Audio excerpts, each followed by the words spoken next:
माननीय अर्थमन्त्री डाक्टर स्वर्णिम वाग्लेलाई आर्थिक वर्ष 2083-84 को राजस्व र व्ययको वार्षिक अनुमान प्रस्तुत गर्न समग्र अर्थतन्त्रलाई गतिशील बनाउन करका दरमा बृहत पुनरावलोकन गरेको छु।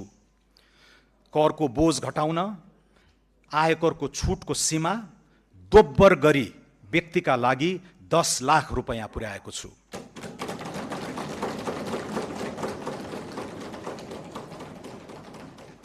व्यक्तिगत आयकरको अधिकतम दरलाई 10% बिन्दुले घटाएको छु।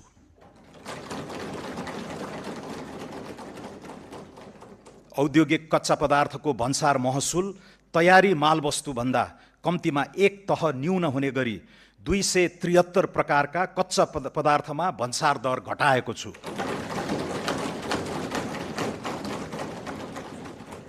विद्यमान 11 तहको भन्सार दरलाई 7 तहमा सीमित गरेको छु। हाल 360 वस्तुमा लागि आएको अन्तशुल्क खारेज गरेको छु।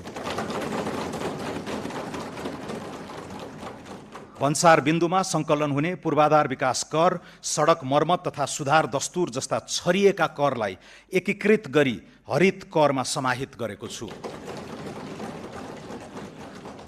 प्राकृतिक व्यक्तिको मृत्यु पश्चातको अस्वैच्छिक निसर्ग एवं निकायमा भएको स्वामित्व परिवर्तनको कारणले नियन्त्रित निकायमा हुने स्वामित्व परिवर्तनमा आयकर ऐन 2058 को दफा 57 आकर्षित नहुने व्यवस्था गरेको छु। सूचीकृत कम्पनीका धितोपत्र बिक्री गर्दा लाग्दै आएको पुँजीगत लाभ कर अन्तिम हुने व्यवस्था गरेको छु।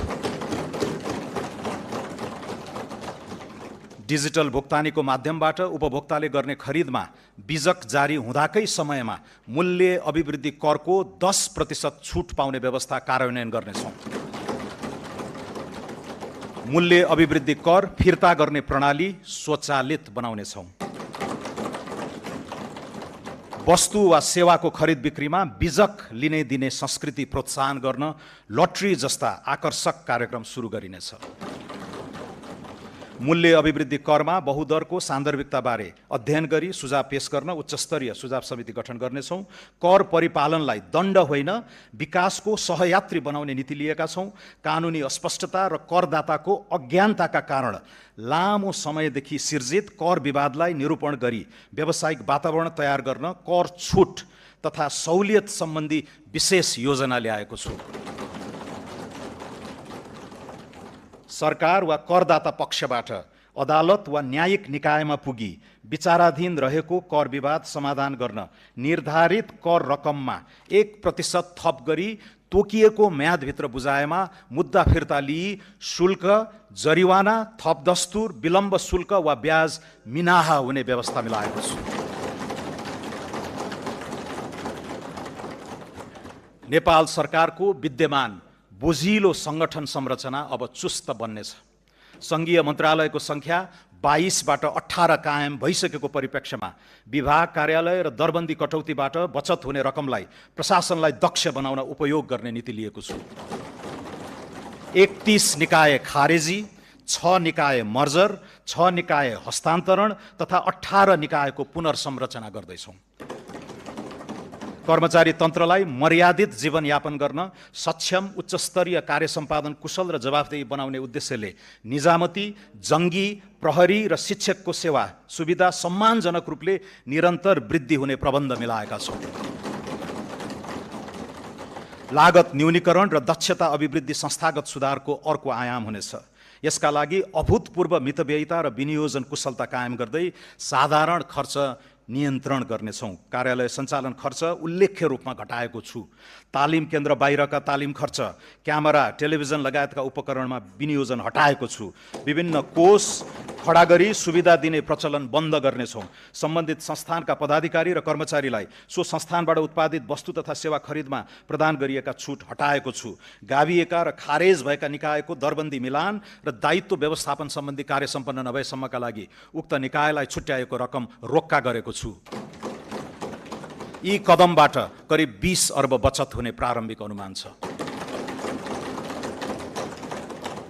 लगानी प्रवर्धन, आर्थिक सुधार र सहज सेवा प्रवाहको समुचित नीतिगत तथा कानुनी प्रबन्ध गरिनेछ। यसका लागि दर्जनौं ऐन, नियम, कार्यविधि र निर्देशिकाको निर्माण, प्रतिस्थापन वा परिमार्जन गर्नेछौँ।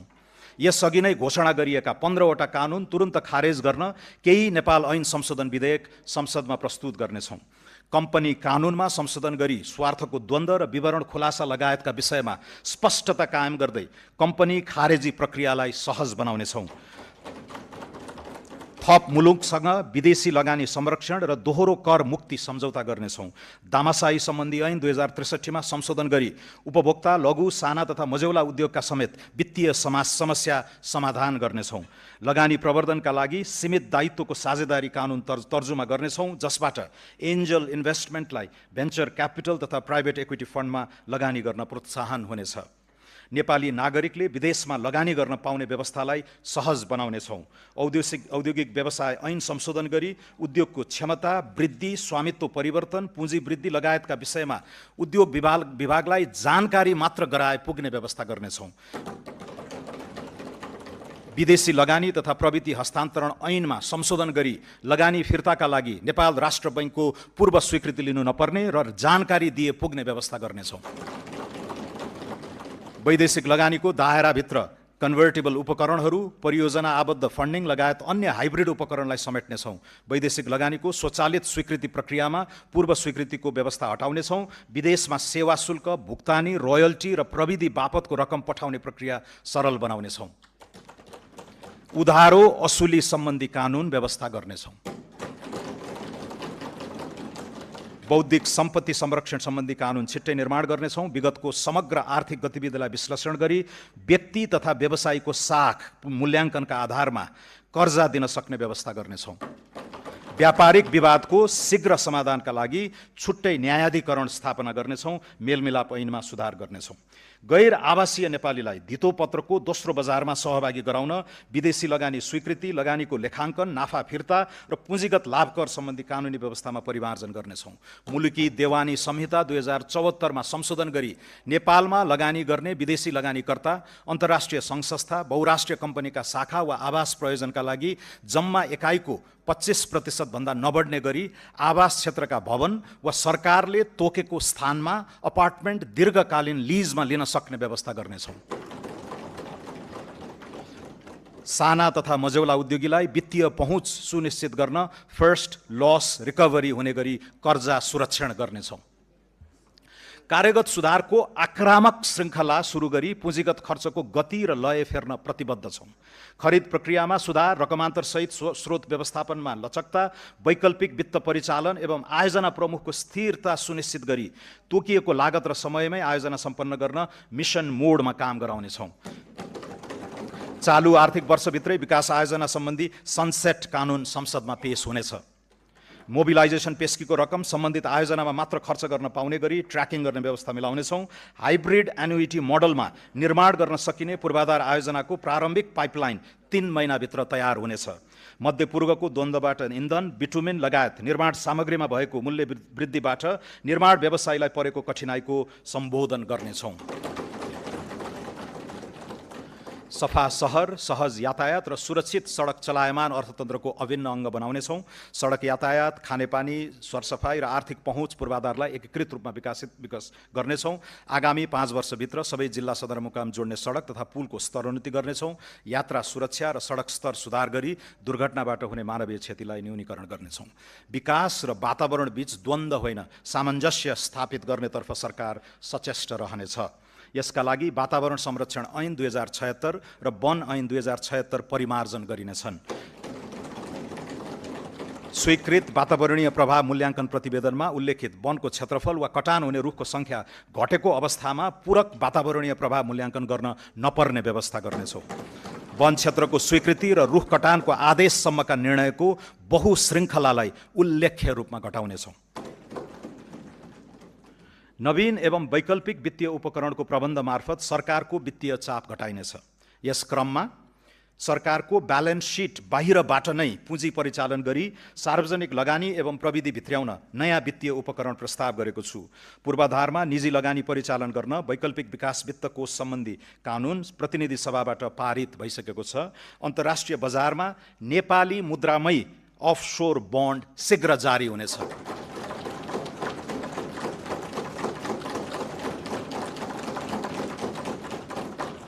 स्वच्छ ऊर्जा बन्ड र डायस्पोरा बन्ड जारी गर्ने र उपलब्ध जलवायु कोषको अधिकतम उपयोग गर्ने नीति लिएको छु। हाल वैदेशिक मुद्राको सुविधाजनक सञ्चिति रहेको अवस्थामा केही प्रतिशत रकम सोभरेन वेल्थ फन्डका रूपमा परिचालन गर्ने नीति लिएका छौँ। कम्तीमा 3 महिनाको इन्धन भण्डारण, एआई फ्याक्ट्री लगायतका रणनीतिक महत्त्वका आयोजनामा लगानी गर्न मातृभूमि कोष स्थापना गर्नेछौँ। विदेशी ऋण वा लगानीमा आयोजनामा हुने विनिमय जोखिम न्यून गर्न आगामी आर्थिक वर्षदेखि उपयुक्त प्रिमियममा हेजिङ सेवा दिने व्यवस्था मिलाएको छु। पहिलो र दोस्रो सार्वभौम क्रेडिट रेटिङबाट प्राप्त नतिजामा सुधार हुने गरी अनुकूल आर्थिक वातावरण सिर्जना गर्नेछौँ। नेपाललाई सम्पत्ति शुद्धिकरण सम्बन्धी ग्रे लिस्टबाट यथाशक्य छिटो हटाउनेछौँ। सार्वजनिक संस्थानलाई बलियो बनाउन केहीमा पुँजी वृद्धि र अन्यमा सरकारी सेयर विनिवेश गर्ने प्रबन्ध गरेको छु। राष्ट्रिय वाणिज्य बैङ्कमा नेपाल सरकारको पुँजी वृद्धि गर्ने प्रस्ताव गरेको छु। नेपाल वायु सेवा निगमलाई कम्पनीमा रूपान्तरण गरी व्यवस्थापन सुधार तथा रणनीतिक साझेदारीको उपयुक्त विधि पहिचान गर्नेछौँ। राष्ट्रिय जीवन बीमा कम्पनी र विशाल बजार कम्पनीको सेयर सर्वसाधारणमा निष्कासन गर्नेछौँ। जलविद्युत लगानी तथा विकास कम्पनी लिमिटेडलाई उद्देश्य मिल्ने वित्तीय संस्थासँग गाभी पूर्वाधार क्षेत्रको विशिष्टीकृत निकाय बनाउनेछौँ। गोरखकाली रबर उद्योग लगायत 7वटा सार्वजनिक संस्थानको सम्पत्ति तथा दायित्व मूल्याङ्कन DDA गरी निजी सार्वजनिक साझेदारी मोडलमा लगानी व्यवस्थापनको काम आगामी वर्षभित्रै सम्पन्न गर्नेछौँ। सूचना प्रविधि पूर्वाधारको विस्तारमा सरकारको अर्जुन दृष्टि रहनेछ। नेपाल टेलिकममा सङ्घीय सरकारको 66% सेयर कायम राखी बाँकी सेयर पुस मसान्तभित्र जनस्तरमा बिक्री गर्ने र प्राप्त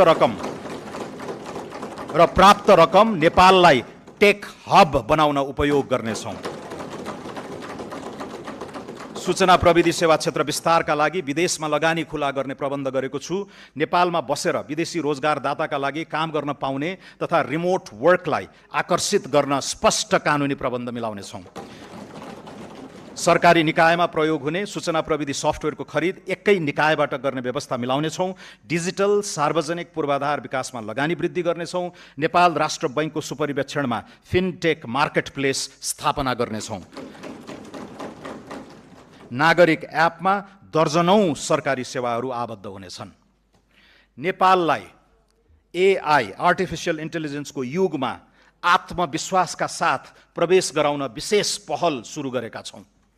काठमाडौँको सिउचाटारमा देशकै पहिलो सार्वभौम एआई कम्प्युट केन्द्र स्थापना गर्नेछौँ। हजारौं एआई प्रोसेसिङ युनिट खरिद गरी एआई उद्यमी र स्टार्टअपलाई सहुलियतपूर्ण कम्प्युट क्षमता उपलब्ध गराउनेछौँ। स्वच्छ जलविद्युत ऊर्जालाई उच्च मूल्यको एआई कम्प्युट सेवामा रूपान्तरण गर्ने प्रस्ताव गरेको छु। नेपालको विद्यमान अपार ऊर्जा शक्तिलाई कृत्रिम बुद्धिमत्ताको विकासमा प्रयोग गरी सिपयुक्त रोजगारी, डिजिटल निर्यात र एआईमा आधारित आर्थिक रूपान्तरणको जग निर्माण हुने विश्वास गरेको छु। आगामी आर्थिक वर्ष एआईको क्षेत्रमा अन्तर्राष्ट्रिय ख्याति बनाइरहेका कम्तीमा 15 जना नेपाली शोधकर्तालाई प्रतिष्ठित फेलोशिप प्रदान गरी नेपाल फर्केर योगदान गर्न आमन्त्रित गर्नेछु।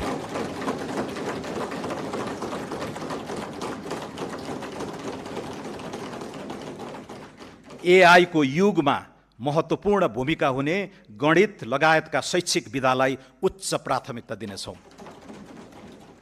लामो समयदेखि थाँतिरहेको नेपाल विद्युत प्राधिकरणको पुनःसंरचना सम्पन्न गरिनेछ। नेपाल विद्युत प्राधिकरणलाई विद्युत उत्पादन, प्रसारण र वितरण तथा व्यापारका लागि 3 छुट्टै कम्पनीमा विभाजन गर्नेछौँ। विद्युत खरिद सम्झौता भएका तर निर्माण सुरु नगरेका आयोजनाको अनुमति पत्र खारेज गरी टेक और पे विधिमा नयाँ PPA गर्ने प्रबन्ध गर्नेछौँ। 10 मेगावाटभन्दा कम क्षमताका विद्युत आयोजनाको तत्काल पिपिए गर्नेछौँ। सुक्खा याममा घटाघटमा विद्युत खरिद दर निर्धारण गरी खरिद सम्झौता गर्ने व्यवस्था मिलाउनेछौँ। निजी क्षेत्रलाई अन्तर्राष्ट्रिय बजारमा विद्युत व्यापार गर्न पाउने व्यवस्था मिलाउनेछौँ। प्रसारण लाइन बनाउने र विलिङ चार्ज लिई विद्युत व्यापार गर्न सक्ने कानुनी व्यवस्था समेत मिलाउनेछौँ। जलविद्युत आयोजनाको अनुमति अवधिपछि आयोजनाको स्वामित्व नेपाल सरकारमा हस्तान्तरण हुँदा वनको जग्गा भोगाधिकार र रुख कटान बापतको शुल्क समायोजन गर्ने व्यवस्था मिलाउनेछौँ। ठुला तथा जलाशययुक्त आयोजनाको विकासका लागि निजी क्षेत्रलाई प्रोत्साहित गर्न प्रवर्धकले 100% रकम जलाशययुक्त आयोजनामा लगानी गर्ने सुनिश्चित गरेमा पहिलो वर्ष नै 40%सम्म सेयर सर्वसाधारणलाई बिक्री गर्न दिने नीति लिनेछौँ। सम्माननीय सभामुख महोदय, सम्माननीय अध्यक्ष महोदय, आर्थिक वृद्धिको उत्तम सम्भावना भएका ग्रामीण एवं शहरोन्मुख क्षेत्रको चतुर्दिक प्रादेशिक विकासमा लगानी बढाउनेछौँ। यस्ता क्षेत्रलाई ग्रोथ पोल र क्वाडका रूपमा विकसित गर्न नीतिगत र भौतिक पूर्वाधारको एकीकृत योजना कार्यान्वयन गर्नेछौँ। सुनकोशी मरिन डाइभर्जनबाट सिंचित हुने 1,22,000 हेक्टर कमान्ड क्षेत्रलाई आधार बनाउँदै हुलाकी र पूर्व पश्चिम राजमार्ग विस्तारका बाँकी काम सम्पन्न गरी कृषि र उद्योग क्षेत्रको मध्य मधेस चतुर्भुज क्वाड्राङ्गल बनाइनेछ। मध्य पहाडी, पुष्पलाल लोकमार्ग, कर्णाली राजमार्ग, भेरी कोरिडोर र रारादेखि जुम्ला हुँदै फोक्सुन्डोसम्मको कर्णाली चतुर्भुजमा जडीबुटी, जलविद्युत, पर्यटन र खानीजन्य क्रियाकलापले प्रश्रय पाउने व्यवस्था मिलाइनेछ। पूर्व पश्चिम राजमार्गको बुटवल नारायणघाट खण्ड र मुगलिन दमौली पोखरा खण्ड शीघ्र सम्पन्न गर्नेछौँ। सिद्धार्थ राजमार्गको अन्तर्राष्ट्रिय स्तरको रूपान्तरण सुरु गरी कालीगण्डकी सभ्यताको उद्गम क्षेत्रलाई तीर्थाटन र स्वच्छ उद्यम व्यवसाय केन्द्रित गण्डकी चतुर्भुज बनाउनेछौँ। त्रिवेणी धाम, देवघाट, रुरु क्षेत्र, कागबेनी, मुक्तिनाथ र दामोदर कुण्डलाई एकीकृत गर्दै शालिग्राम पथ विकास गर्नेछौँ। लुम्बिनी मुक्तिनाथ धार्मिक सांस्कृतिक मार्गमा आधारित निर्माण पथ प्रवर्धन गर्दै ध्यान, साधना, योग, बौद्ध वैदिक दर्शन तथा मनाङ, मुस्ताङ र म्याग्दीको हिमाली सांस्कृतिक अनुभवलाई एकीकृत गर्नेछौँ। मध्य पहाडी राजमार्गसँग ओलाङचुङगोला, किमाथाङका, तातोपानी, रसुवागढी, कोरला, हिल्सा जस्ता उत्तरी पर्या व्यापारिक गन्तव्यहरूसँग जोड्ने र लक्ष्य राखेका छौँ। कोशी टप्पुदेखि कञ्चनजङ्घासम्मको क्षेत्रलाई समेटी जैविक विविधता संरक्षण र स्वच्छ ऊर्जा विकास केन्द्रित कोशी कोरिडोरको योजना अगाडि बढाउनेछौँ। रामा रोशन, खप्तड, बडी मालिका, शैलेश्वरी, उग्रतारा र मल्लिकार्जुन क्षेत्र समेटी सुदूरपश्चिममा विशिष्ट पर्यटकीय चतुर्दिक विकास अगाडि बढाउनेछौँ।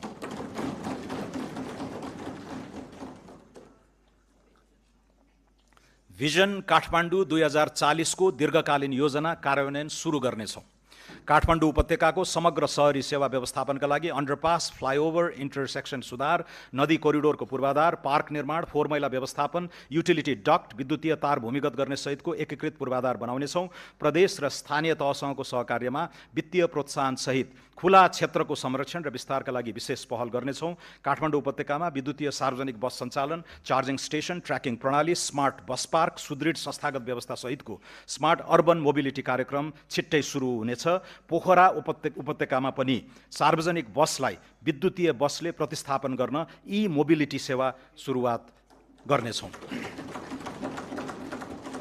भिजिट नेपाल वर्ष 2085 र नेपाल आरोग्य वर्ष 2027 सफल बनाउन सघन तयारी गर्नेछौँ। उच्च मूल्यका पर्यटक लक्षित रिजोर्ट र होटल निर्माण र सञ्चालनलाई भौतिक एवं वित्तीय प्रोत्साहन दिने व्यवस्था गरेको छु। पर्यटन गतिविधिहरूलाई आरोग्य पर्यटनको मूल विषयवस्तुमा ब्रान्डिङ गरी पर्यटकका स्रोत मुलुकहरूमा विविधीकरण गरिनेछ। नेपाललाई युरोपियन युनियनको एयर सेफ्टी लिस्टबाट बाहिर निकाल्न आगामी पुसभित्र नागरिक उड्डयन प्राधिकरणको पुनः संरचना गरी नियामक र सञ्चालकको पृथक भूमिका स्थापित गर्नेछौँ।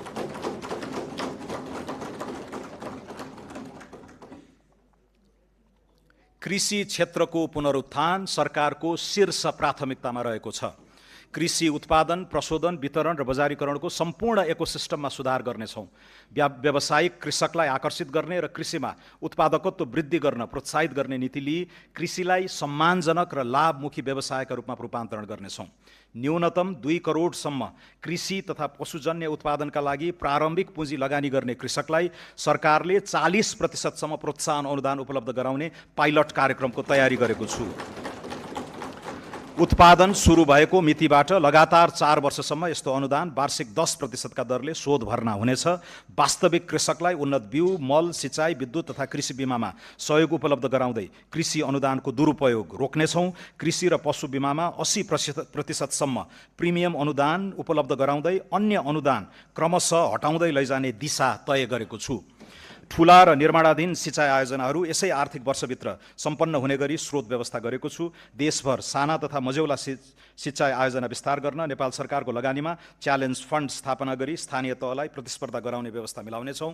किसानबाट सिधै कृषि उपज खरिद गर्दा सहुलियतपूर्ण ऋण, ब्याज, अनुदान जस्ता सहुलियत उपलब्ध गराउने नीति लिएको छु। दुर्गम क्षेत्रमा स्थापना हुने र अर्ग्यानिक, उच्च मूल्य र बौद्धिक सम्पत्तियुक्त जीआई वस्तुको प्रशोधन गर्ने उद्योगलाई उत्पादन र ब्रान्डिङमा सहयोग उपलब्ध गराउनेछौँ। कृषि सेवा प्रणालीलाई किसान केन्द्रित सेवा प्रणालीमा रूपान्तरण गरी पुनः संरचना गर्नेछौँ। वर्षैभरि कृषि प्राविधिक सेवा, डिजिटल कृषि सूचना तथा निजी सेवा प्रदायक मार्फत कृषकको घर दैलोमै कृषि सेवा पहुँच विस्तार गर्न प्रत्येक स्थानीय तहमा आवश्यक प्राविधिक जनशक्ति परिचालन गर्नेछौँ। देशभरिका कृषि अनुसन्धान तथा विकास केन्द्रहरूलाई पुनरुत्थान गरी उन्नत बिउ विकास, स्थानीय हावापानी अनुकूलको जात, कृषि जैविक प्रविधि तथा उत्पादकत्व वृद्धि केन्द्रित अनुसन्धानलाई प्राथमिकतामा राखेको छु। कृषि उपजको उचित मूल्य सुनिश्चितता, किसान र क्रेता बीच करार, अनुदान तथा नियमन सहितको कानुनी व्यवस्था गर्न कृषि विधेयक संसदमा शीघ्र पेश गर्नेछौँ। वन तथा प्राकृतिक स्रोतलाई संरक्षणको सीमित दायराबाट बाहिर निकाली हरित औद्योगिकरण, रोजगारी सिर्जना र आयात प्रतिस्थापनको आधार बनाउनेछौँ। दिगो काठ उत्पादन, वनमा आधारित उद्योग, जडीबुटी तथा गैर काष्ठ वन पैदावारको प्रशोधन र हरित उद्यम प्रवर्धन गर्नेछौँ। स्वदेशी काठ उद्योगको प्रतिस्पर्धात्मक अभिवृद्धि गर्न विकास निर्माणका क्रममा सङ्कलित कच्चा काठको बिक्री मूल्य पुनरावलोकन गर्नेछौँ। वन पैदावारको कटानी, सङ्कलन, ढुवानी र बिक्री वितरण सम्बन्धी अनुमति प्रणालीलाई पूर्ण डिजिटल तथा एकद्वार प्रणालीमा रूपान्तरण गरी प्रक्रियागत झन्झट हटाउनेछौँ। सामुदायिक वन उपभोक्ता समूहलाई उत्पादन, प्रशोधन, ब्रान्डिङ र उद्यम सञ्चालनमा थप स्वायत्तता प्रदान गर्नेछौँ। वन, वातावरण, उद्योग, ऊर्जा र पूर्वाधार सम्बन्धी कानुन तथा नीति बीचको असङ्गति हटाउनेछौँ। वन क्षेत्रको कार्बन स्टक, इकोसिस्टम सेवा तथा प्राकृतिक पुँजीको आर्थिक मूल्याङ्कन गरी बजेट तथा योजना प्रणालीमा समावेश गर्नेछौँ। लगानी एक्सप्रेसको अवधारणा कार्यान्वयन गर्न आगामी 3 महिनाभित्र स्वचालित रूट प्रणाली लागू गर्नेछौँ। कम्पनी र उद्योग दर्ता, वित्तीय सेवा, कर प्रणालीमा सहभागिता, भिसा आवेदनसम्मका सबै सेवा आबद्ध गरी सूचना प्राप्ति, अनुपालना प्रतिवेदन र जोखिममा आधारित परीक्षण हुने व्यवस्था गर्नेछौँ। लगानी बोर्डबाट स्वीकृत भएका परियोजनामा पुनः अन्य निकायबाट स्वीकृति लिनु नपर्ने कानुनी व्यवस्था गर्नेछौँ। स्वीकृत परियोजनाको लगानी सम्बद्ध अध्ययन अनुसन्धानका लागि लगानी भिसा उपलब्ध गराउनेछौँ। सेयर हस्तान्तरण, कर चुक्ता, सम्पत्ति मूल्याङ्कन, ऋण भुक्तानी, लाभांश वितरण र लिक्विडेसन प्रक्रियालाई सरल बनाई लगानी र मुनाफा फिर्ता सहज बनाउनेछौँ। उद्योग र औद्योगिक नवप्रवर्तनमा सरकार दत्तचित्त रहनेछ। गुणस्तरीय औद्योगिक पूर्वाधार विस्तार गर्ने नीति अनुरूप मोतीपुर र मयूर धाप जस्ता औद्योगिक क्षेत्र निजी क्षेत्रले निर्माण र सञ्चालन गर्नेछन्। 5 खाल विशेष आर्थिक क्षेत्रमा महिला उद्यमीलाई प्राथमिकता दिनेछौँ।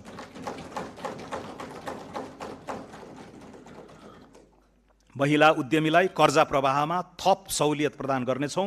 विशेष आर्थिक क्षेत्रलाई कर, भन्सार, आयात, निर्यात र लगानीको सम्पूर्ण निर्णय एकै थलोबाट हुने विशेष आर्थिक प्रशासन क्षेत्रको व्यवस्था मिलाउनेछौँ।